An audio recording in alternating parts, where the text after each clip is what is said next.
Welcome back, everybody. We're here in front of our full moon and our stars, and I have a story to share with you. This is going to be a much shorter story, but today I'm going to be telling you about the nightmare of a head-to-tail trail ride that I went on recently. If you like this story, be sure to follow us on Instagram, TikTok, and we have a Facebook page now as well too that is very, very small and just getting started. But I figured, hey, some people aren't into Instagram and TikTok, so we need to be hitting all of our markets. Make sure to like, comment, and subscribe here on YouTube. I would love to have you, and let's get into the story. So I haven't thought through how I'm going to tell the story, so I'm just going to do my best to not give away any details to maintain everybody's privacy. So basically what happened, I was with my friend and we were in a relatively popular tourist destination and we decided to go on a trail ride. Now we're both horse people, we both own horses and have ridden for our entire lives. Sometimes it's still nice to see the sights from horseback and just enjoy a nice leisurely ride where you don't have to worry about training the horse. So we scheduled our time slot, we paid our money, and we show up to this destination and they make you sign the waiver and they're giving you the spiel about how horses are dangerous and whatever. So we all line up and their rule was that 18 and under had to wear helmets, and everybody over 18, it was your decision if you wore a helmet or not. Well, of course, my friend and I, we both know that horses can be dangerous. We both choose to wear helmets when we ride no matter what. So we both put helmets on. And most of the other adults on the trail ride did not wear helmets. From what we gathered from talking to people while we were kind of getting ready to go on the ride, most of the people that were on the ride had very little or no horse experience.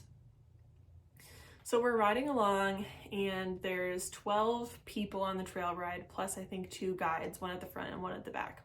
The one at the back was kind of floating to the middle and back to the back and whatever.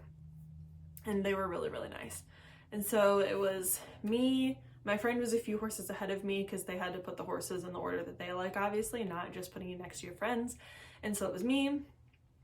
Behind me there was a couple, and then behind them, bringing up the rear, was a man who was with another person, but they were ahead of me on the trail ride. So we're riding and things are going great. Like, the horses all just don't really care about much. And the majority of the ride is on grass. So we're all out riding. Like I said, it was just really what you expect when you're on a head-to-tail trail ride with a bunch of people who don't have horse experience. And so all of a sudden, we're crossing this little concrete path. And I go up, and then the couple behind me goes up. And I'm not looking back at this point, but I hear like someone gasp. I hear a and I turn, and when I turn around, I see that, and this concrete path was very narrow. It was like maybe for one car. The person in the very back, the last trail horse that wasn't the guide, was spinning in circles on the concrete. And the person who was on this horse very clearly did not have a lot of horse experience and came flying off. This person landed, they screamed, and totally don't blame them. That's very scary, especially if you have not ridden. And thankfully, this person was wearing a helmet. I don't want to think about what would have happened if they weren't wearing a helmet, but this person landed flat on their back on the concrete, and I didn't completely process what was happening yet, but when I heard that helmet crack on the concrete, immediately I knew that that would have been catastrophic if that person would not have been wearing a helmet. And so this is all happening really quickly, mind you, but it seems like it's all happening really slow because you're kind of watching this train wreck. And so what happened was, the couple that was behind me, the man was directly behind me and then the woman was behind him. She was wearing this big floppy hat, not a helmet, and her hat caught in the wind and blew backwards and into the face of the horse that the last person was on, and spooked the horse. The horse spun, person fell off onto the concrete. So luckily, the trail guide was right there. She jumped off her horse and was like, by the time I processed what was happening, she already had her phone out and she was calling for help. And fortunately, because of where we were, the destination where we were, It's not in the middle of nowhere. It's very close. They have their own like medical team on staff at this destination. So I at first stopped because the horse that the person had fallen off of was trotting up alongside the group, and I was going to reach out and grab it, but it ended up just kind of settling back in the line. You know how those head to tail trail ride horses are? They just follow the horse in front of them, and that's what that horse did. He just kept following behind the horse in front of him, and the person who fell was getting treatment or attention, I should say, from the trail guide. So 2 horses in front of me, turns out, was the person who'd fallen off. It was their partner. I don't know if they're married, it's not my business. And of course they were extremely scared and wanted to stop and get off to go check on this person.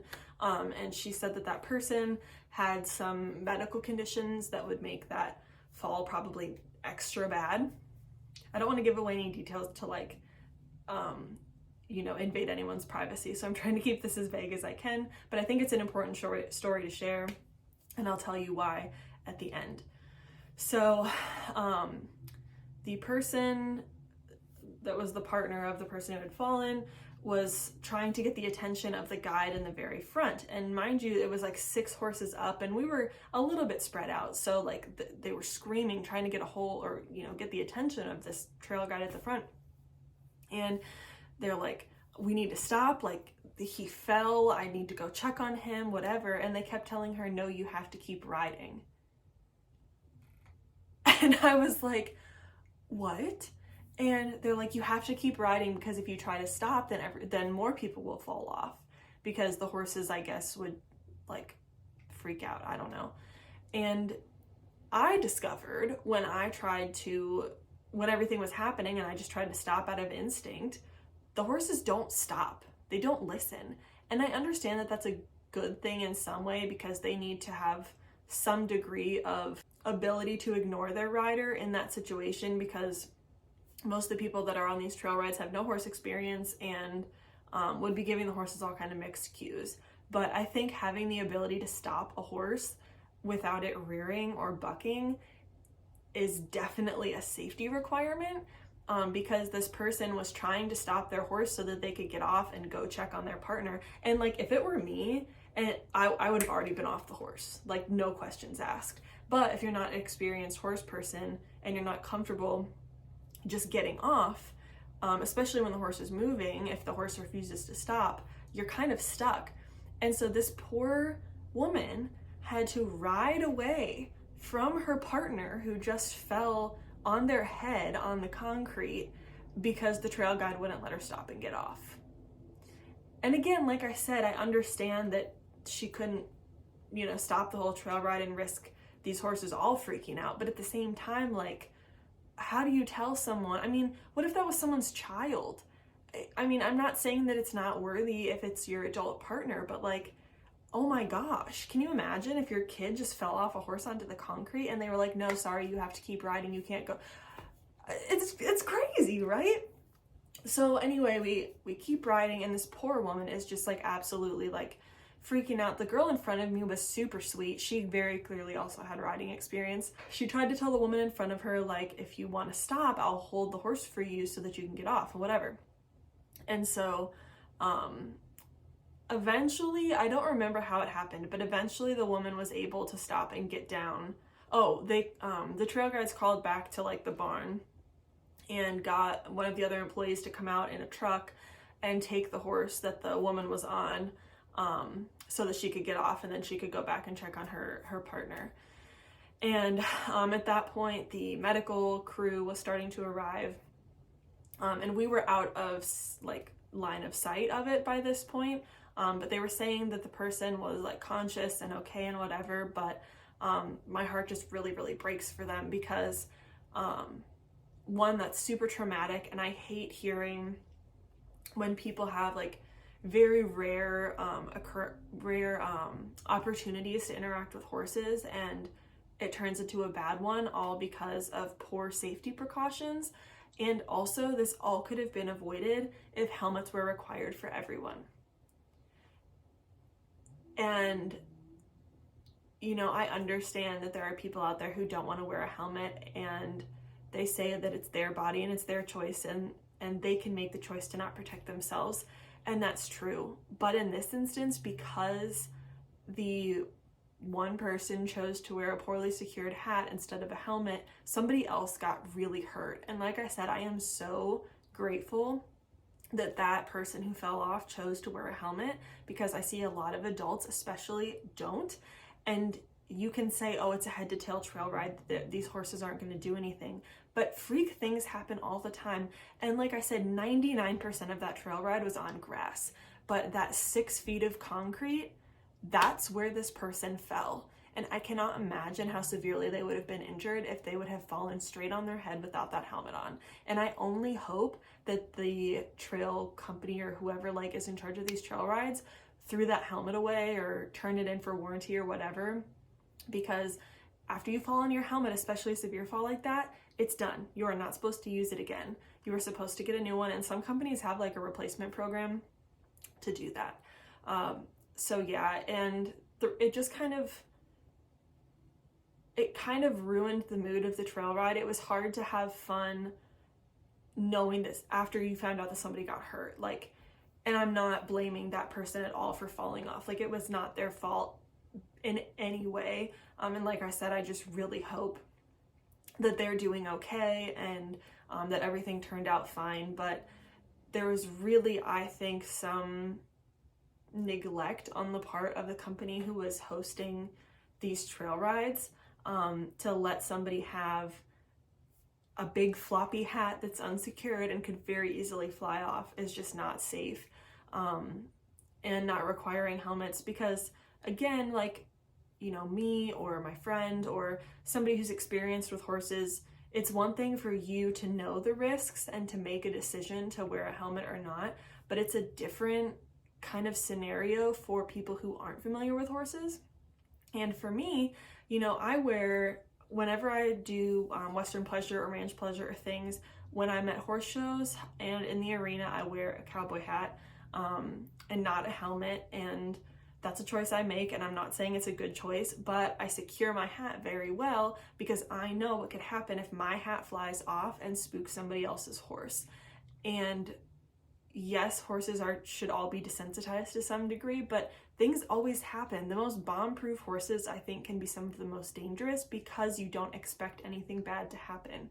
If you're on your, fresh 3-year-old thoroughbred and it's a windy, chilly day, well, you're kind of on guard, right? You're not expecting something bad to happen, but you're ready for it. But when you go out to the pasture and you grab your 20-year-old bomb-proof trusty quarter horse and you want to go for a quick little bareback jaunt, that's when things happen, because you have this false sense of security. And I think that's what happens in some of these trail riding operations, is people come in expecting to have a fun, safe experience, but I think that sometimes there needs to be rules in place in order to make sure that happens, because that man who fell did everything that he could have to protect himself. He was supposedly in a place that had relatively safe horses. He wore a helmet. He did what he was supposed to do, but because somebody else who, I'm not going to say was irresponsible, but who made a decision to not wear a helmet, put his life at risk, really. I mean, you could die falling straight on the concrete. And I'm not going to say that the woman whose hat flew off was experienced enough around horses to ever even have thought that, that would happen. I mean, like I said, you or me or another horse person would obviously take one look at that and say, hey, that's dangerous. But that should be the job of the trail guides. And that's why you need to have policies in place that prevent those things from happening, because people are not educated enough to make, that risk-benefit decision. So all in all, to say, I don't know how I feel about going on touristy trail rides at this point in my life. After that, I've had good experiences elsewhere, but more often than not, I'm not so sure about it.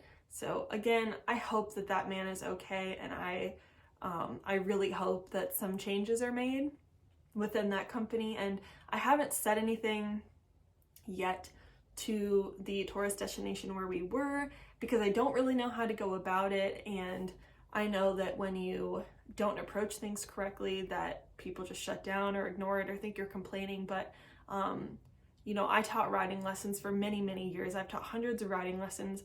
I always required helmets, and I always did everything in my power to make sure that these dangerous situations wouldn't happen.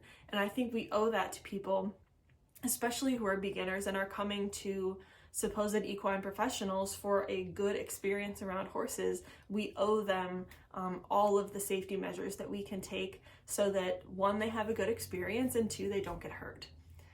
So yeah, that is my story of the nightmare of a trail ride that I went on, and it was just, it was not fun for I think anybody. So with that, wear your helmet, do everything you can to protect yourself, because you are special and people love you and people rely on you. And if you die because you chose not to wear a helmet, your horse is going to be very sad, because who else is going to be around to give them cookies? Anyway, like I said, I don't want to say enjoyed this story because it's not a fun story, but I hope that you have some takeaways from this, some things to think about, and I hope you enjoyed listening to me babble for 17 minutes, and I will see you next time. Don't forget to check out the few other videos that are on my channel that is still growing, and visit us on all of our other social media platforms to see my updates with Ty, Monkey, and other parts of my life every day. I will see you next time. Bye.